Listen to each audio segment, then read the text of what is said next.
Binabantayan pa rin sa Maguindanao del Sur ang bakbakan na ngayoy banta sa kapayapaan ng eleksyon.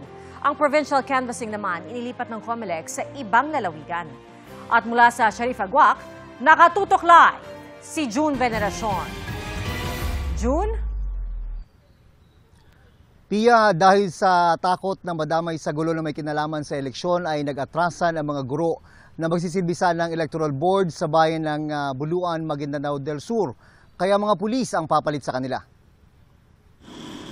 Igalang ang karapatang bumoto ng bawat isa.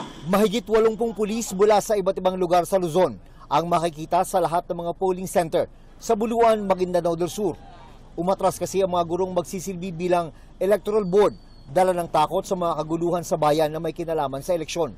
Ang Buluan ay isa sa 2 lugar sa bansa na nasa ilalim ng COMELEC control. Before kasi hindi pa nag-declare ng COMELEC control, 80% na ng mga electoral board nag-inhibit na. PNP na lang po, 100% po ang magsaserve as special electoral boards. Dahil na-train na raw ang mga pulis, tiwala ang COMELEC na mapapatakbo nila ng maayos ang botohan. We are hoping na ma-convince sila lumabas at bumoto. Nag-clearing operations naman kaninang umaga ang mga sundalo sa Dato Abdullah Sangki, Maguindanao del Sur. Na-recover ng mga sundalo ang mga baril gaya ng machine gun at rifle. Kasunod naman ang kaguluhan kahapon sa Sharif Aguac at Pandag, Maguindanao del Sur.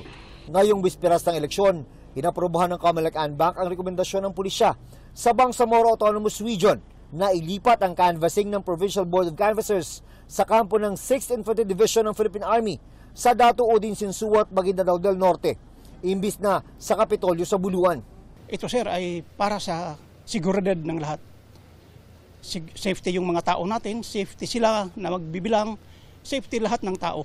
Hindi tayo, we are not discounting the possibility sir na marami pang nasa paligid nila, nakapaligid sa atin. So hindi natin alam kung anong mangyayari. Yan po sa 6ID ngayon para sigurado, protektado.